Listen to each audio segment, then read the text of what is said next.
In Ukraine, elections is not an issue. When you're bombed and when you're at a war, elections is not your kind of first priority. According to the constitution, Ukraine can't hold elections during martial law. Campaigning is impossible. Ukraine doesn't have the infrastructure that can guarantee safe elections in this situation. Those formations who are on the front line, they can't say, okay, Russians, please give us 1 day, we're going to go at a polling station. That's not how it works. We have around 8 million people, among them probably around 6 million voters that will have zero chances of voting. The actual turnout would be ridiculously small, I assume. If there's going to be elections, I'm going to tell my grandma not to go because It's dangerous. It's dangerous. It's actually dangerous.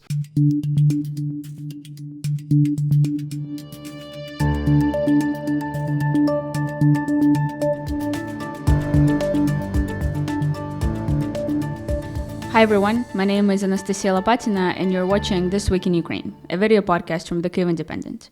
Every week, I sit down with one of my newsroom colleagues to dive into Ukraine's most pressing issues. And this time, we're talking about the possibility of wartime elections in Ukraine and the immense challenges to holding them properly. I'm joined by the Kyiv Independent Deputy Chief Editor Oleksiy Sorokin. Oleksiy, welcome back to the show. Thank you for having me. So, Oleksiy, Ukraine's famous president, Volodymyr Zelensky, has been in power for a bit over 4 years now, and the presidential term in Ukraine is 5 years. So the logical question many people are asking is, well, when is Ukraine going to hold its presidential elections? And before we get into answering this immensely complicated question, can you just tell us a bit about how Ukraine usually conducts its both presidential and parliamentary elections? What is the basic electoral system that we have? Well, for presidential elections, it's pretty simple. There's the first round of vote. If the president doesn't get over 50%, there's the second round, right? For the parliamentary elections, it's a bit more complicated because Ukraine has this thing of changing electoral systems every second, basically, electoral cycle, right? In 2019, Ukraine elected its lawmakers using a mixed system.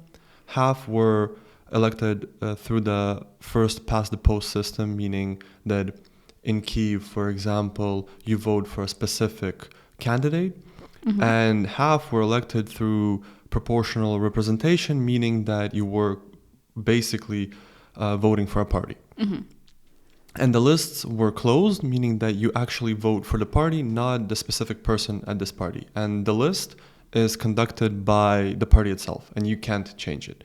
Now, in 2020, Ukraine changed the law, and the whole parliament, 450 lawmakers, will be elected through basically proportional representation, but with open party lists, meaning that you're voting for a party, but you're also voting for a specific person.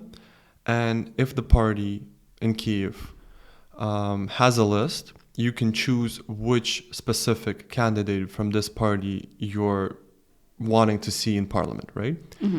It's basically closer to a one nationwide constituency, and this is going to be the first time Ukraine will hold this kind of election, if it will.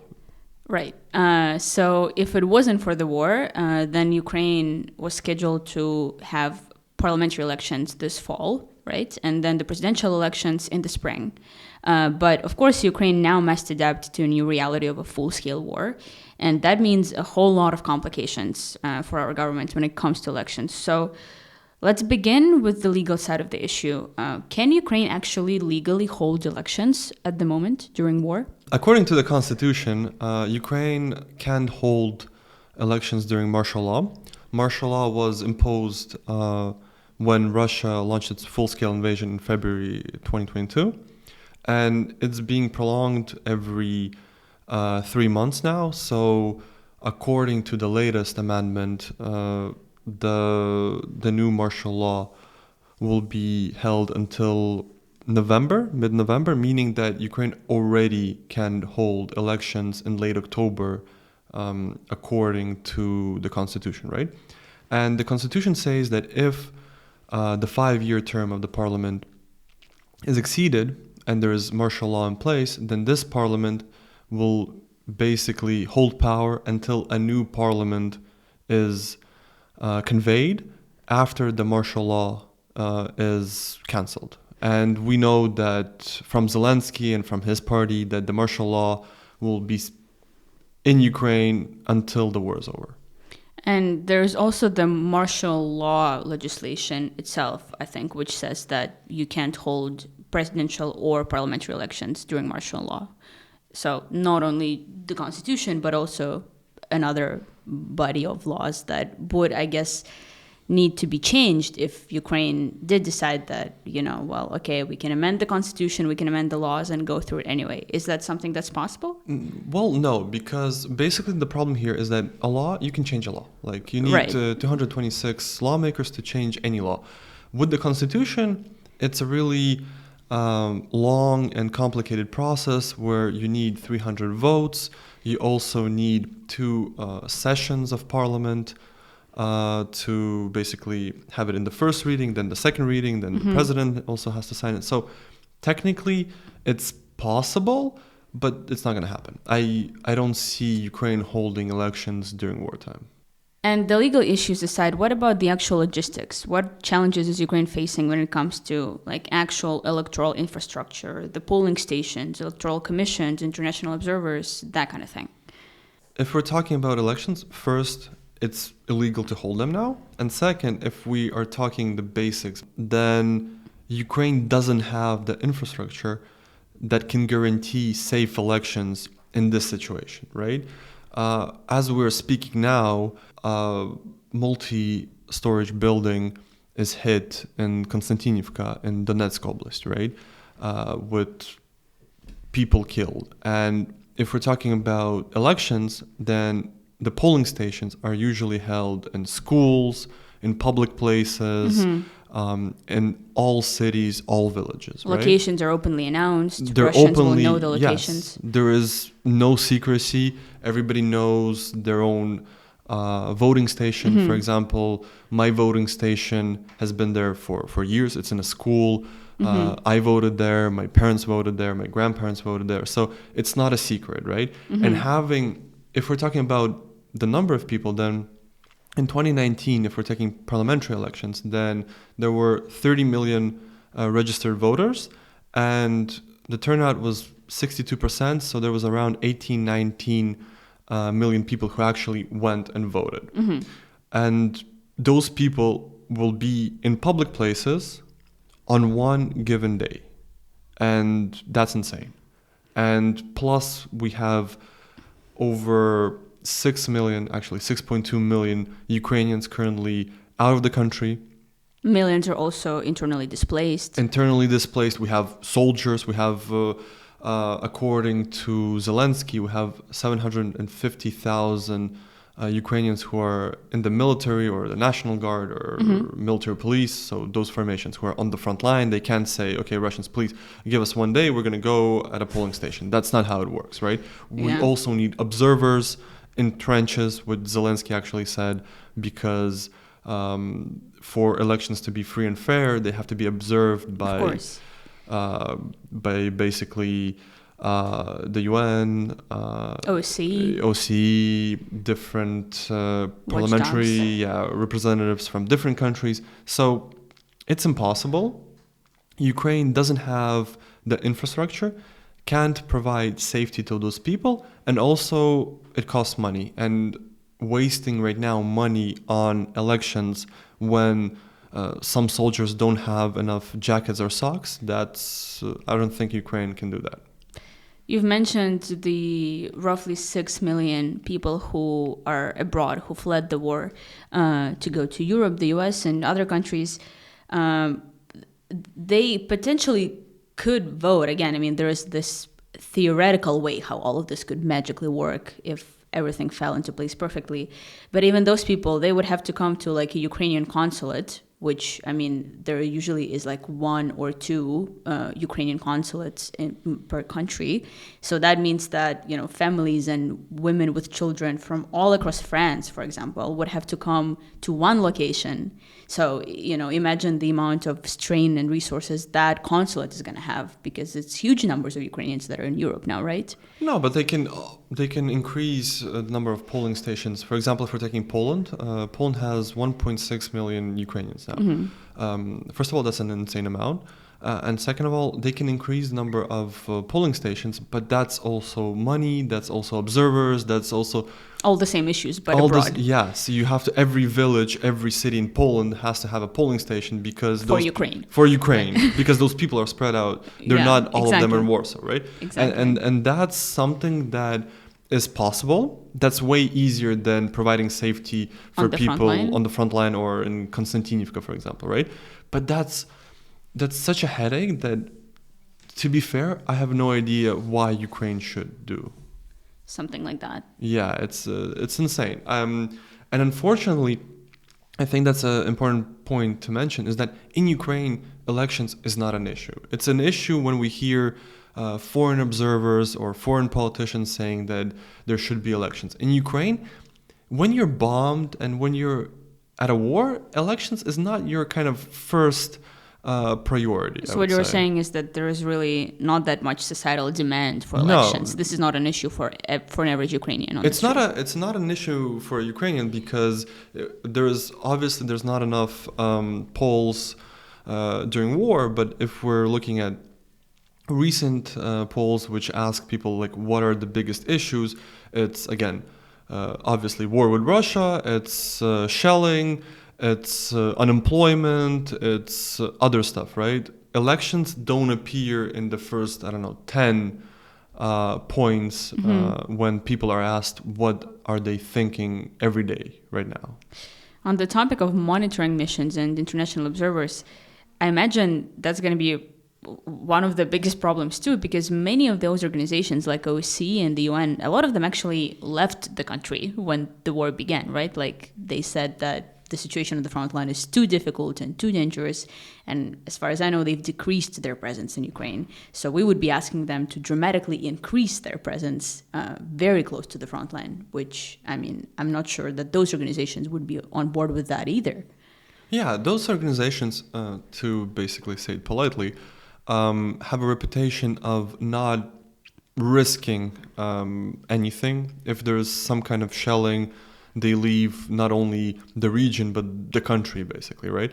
And now we're asking OSCE, basically, to have several people at every polling station and telling those people that they can basically be killed. Because that's the reality. That's the reality. They can be, yeah. And I'm not sure that any international organization or any even like foreign country will be risking its people for Ukraine to have an election in the trench. The other thing I'm thinking about is like, what would you do about the ever-changing front line? Like, at what point do you fix it and start organizing the polling stations along that front line? Because what if at the day of the election, I don't know, a village gets liberated and suddenly that's Ukraine-controlled territory? Like, what do you do about those people? And then also, of course, a huge question is the amount of territory that's occupied. What do you do about tens of thousands of people who live there who don't get a vote? How are they going to feel when, the country they're waiting for to come and liberate them just decides that, we're just going to go through without you? Like, I imagine that's going to lead to some alienation, which can be a real problem, right? Since 2014, Ukraine is holding elections with temporary occupied territories, as Ukraine calls them, right? Right. But now we have more and more territories lost, right? So there's around 3 million people in Crimea. There's around 3 million people in the eastern regions that were occupied before February. So that's already 6. And plus we have around from 1 million to 1.5 million people in the regions occupied by Russia since February. So in total, we have around 8 million people. Obviously, some of them are kids, so not all of them are registered voters, but we have around 8 million people, among them probably around 6 million voters that will have zero chances of voting. And that's unfair.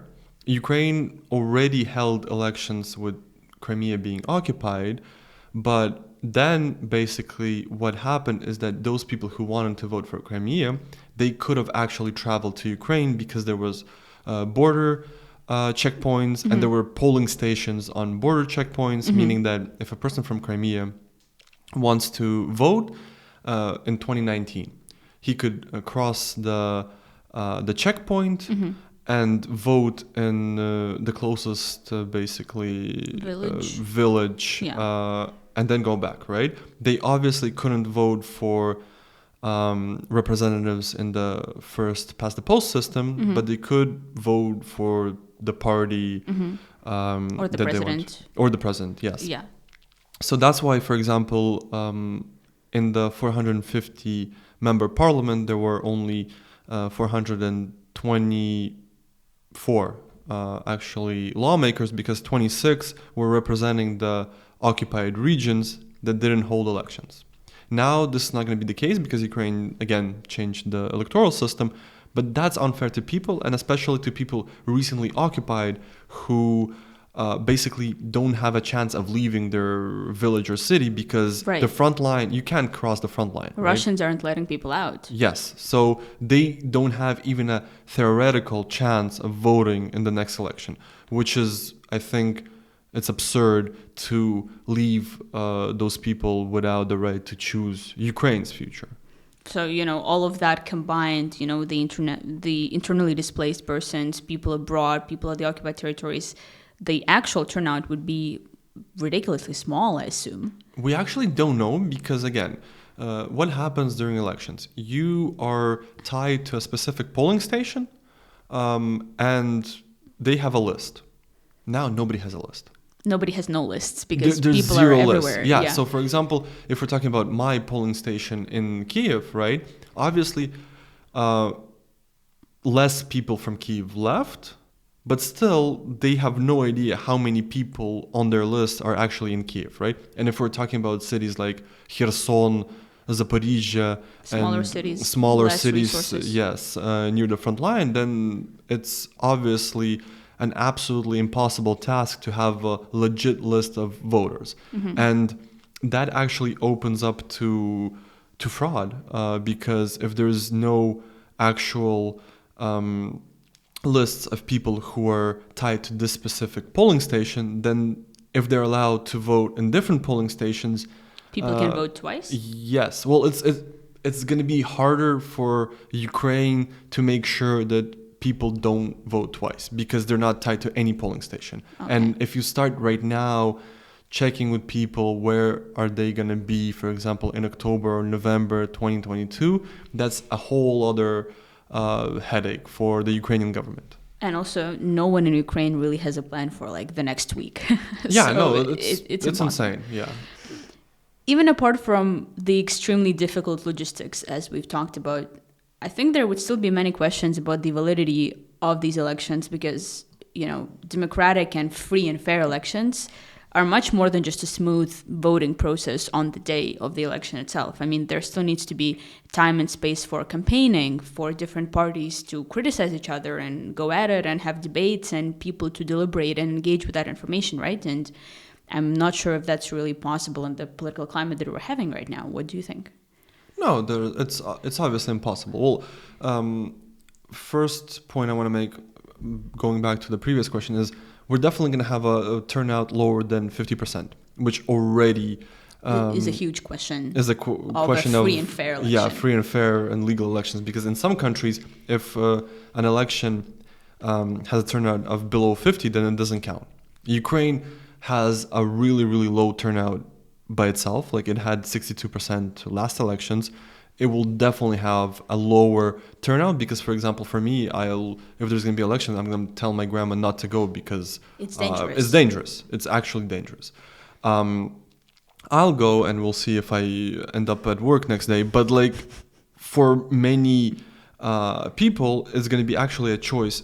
Do I want to take part in electing the future of my country, or do I want to stay safe? And that's anybody's choice. Yes. And going further answering the second question, meaning the campaign, well, campaigning is impossible. We have this telemarathon, which is insane, and it deserves a whole other podcast because it's absurd. But what happens is that all channels are basically forced to unite and air one message, meaning that there's not a lot of room for campaigning, right? And second, obviously, we can't see political parties spending millions of dollars on campaigns, on billboards, because that's actually gonna, I think, make people not want to vote for them, because Right. if they're spending millions on campaigns instead of helping the army, and every Ukrainian is giving like 5, 10, 100, 1,000 hryvnias to the army, and then you have millions spent on campaigns, That's not going to look good. it's going to look really, really bad. So, and there's no process of creating this fair, equal campaign during wartime, because a lot of places in Ukraine, for example, like villages on the front line, the only thing they have is a TV, right? And if the TV is controlled by the government, because the telemarathon is basically sponsored, paid by the government, then the government has basically the power of shutting down political parties that it doesn't like, or showing more people from the government. This was the case even before the war. And right now, I'm pretty sure this can be a widespread case, right? Plus, there's no political activity in the past 2 years. And for example, if there's a popular person right now, then he obviously or she didn't create a political project. But there's a whole lengthy process of creating actually a political party. So it's too complicated. Yeah, I'm not going to go into detail, but it's impossible to hold a fair campaign in this scenario. Given all of this, what is the stance of the Ukrainian government on this issue? Because Ukraine has been really heavily criticized by certain European and American officials who just keep pressuring Ukraine to have elections despite everything we've just talked about. So just recently, in late August, U.S. Senator Lindsey Graham publicly called on Ukraine to have, quote, free and fair elections. And, other officials from the EU have said similar things. One official from the EU even said that nobody expects the elections in Ukraine to be perfect, but we have to hold them anyway, which I think is an interesting wording. So how does the Ukrainian government react to all of this? What are they saying? Well, privately, probably they're just swearing, because that's insane comments. I want Lindsey Graham and the EU officials to go in a Ukrainian trench and be observers then on those elections. But publicly, the Ukrainian government says that, okay, give us money, provide us with observers that will go into trenches, that will try to make those elections as free as possible. Okay, we can try to hold them in 2024. But obviously, this is a statement that is meant to ridicule the statements made by Western officials, because it's insane. It's impossible. And we have historical examples of countries during wartime not holding elections. What Ukraine needs to do, because obviously Zelensky saying this can be seen as Zelensky doesn't want to hold elections because he's in power, even though he's going to win any election in the near future. That's there's no debate about that, right? Mm-hmm. What would be good, and what Ukraine didn't do and probably won't do, is that if actually opposition lawmakers and opposition parties would issue a statement saying that they don't support elections during wartime, because if official opposition says that, then you can't debate that Ukraine needs elections. If You can't say we're not being democratic or Yeah. Zelensky is becoming authoritarian or anything. No, and it's absurd, because we have a situation where Zelensky is president. He has a majority in parliament. But if we hold elections today, there's a 99.9% chance Zelensky is going to be elected president with a majority, even bigger majority in parliament. So what's the point? The point is spending millions of dollars, probably that we already don't have. yeah, that we don't have. Probably getting some people killed because of Russian rockets at polling stations, and then some senators or EU officials will say, okay, now Zelensky is a true president, because before that there were actually questions. It doesn't make sense.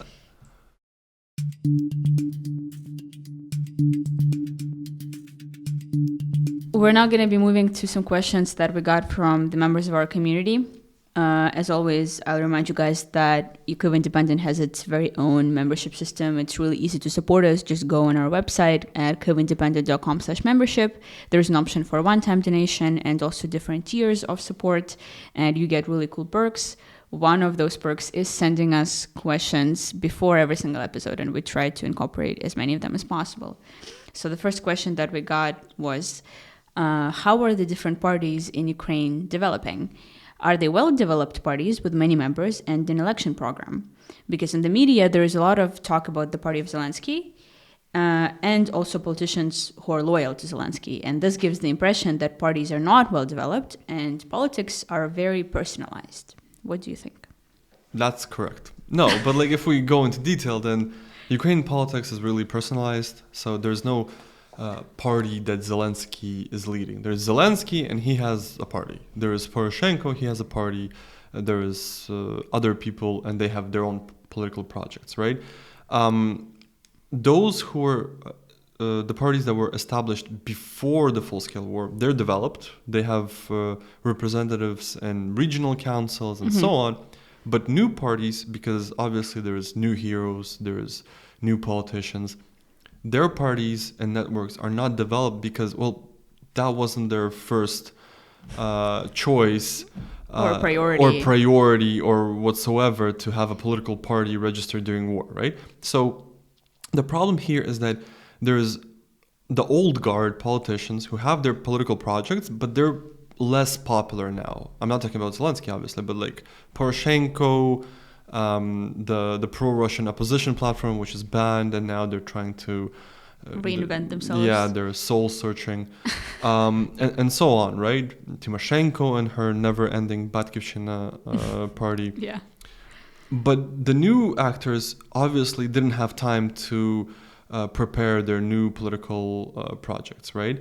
And so that's also an issue going forward. Right. So that's also something that's unfair because I'm sure there are many people who are thinking about entering politics, but they just understand that this is not the right time. And if the war, let's say, ended tomorrow and the elections were scheduled for in a year, then I think we'd see a lot of political activity because people then would have the time and the moral kind of right to use the resources for political activity, etc. So holding elections now wouldn't be fair to those people either. Yeah, and one statement that I didn't make prior is that actually holding elections after the war will allow those parties to better compete, right? Because right now, during wartime, everybody supports Zelensky and he has a party, he can name it whatsoever, he can have random people, as he had in 2019, in this party, and people will vote for this party only because Zelensky.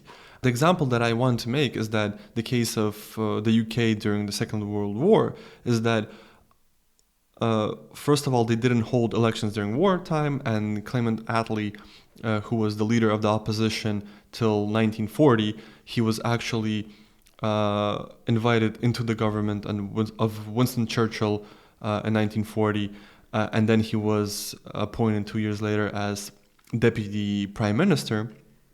And when the war ended, the war in Europe, what happened is that obviously both Churchill and Attlee decided that it's time for elections. The elections were called and the opposition won because people thought that, okay, Winston Churchill and the conservatives were really, really good during wartime, but now we want a peaceful government who's focused on reconstruction, who doesn't have this sled of appeasement before the war and so on. And Churchill, the hero, the person who basically single-handedly helped Britain win the war, lost. And that's an example of good democracy. That's an example of good democracy. And if Zelensky holds election after the war, when people are going to think not only about the war effort, but also reconstruction, business climate, development, social issues, and so on, then actually the other people, the opposition, will have the time to compete, to basically have a campaign, prepare programs, to propose alternatives to Zelensky's rule. Because now there's nobody in their right mind will propose to, oppose Zelensky during war. Yeah. Which can be considered treason by some. Another question that we got was, politicians can politicize topics that lead to further cleavages in the society. How do you see this playing out in Ukraine? Are there already such topics that are leading to divisions in the country? Well, yes and no, because the main topic is war, right? And nobody in their right mind will say that Zelensky is doing a bad job leading the country during wartime because people support him and he has the support of the majority of Ukrainians. There's divisions now, for example, with several corruption scandals in the defense ministry, where some lawmakers saying that, well, why is this wasn't solved like a year ago, right? Why is there corruption? There's some internal differences in the way Ukraine needs to be preparing for reconstruction and so on, right? There's small scale. There's no politicians who take the stage and say that the government and the president is doing everything wrong. But obviously, as time progresses, more and more kind of politics, Ukrainian domestic politics is back, right? Because unfortunately, people are getting used to war, and there's more and more issues that people start disagreeing with how the government is actually running stuff. Well, Oleksiy, thank you so much for joining us. It was very interesting to listen to you, as always. Thank you.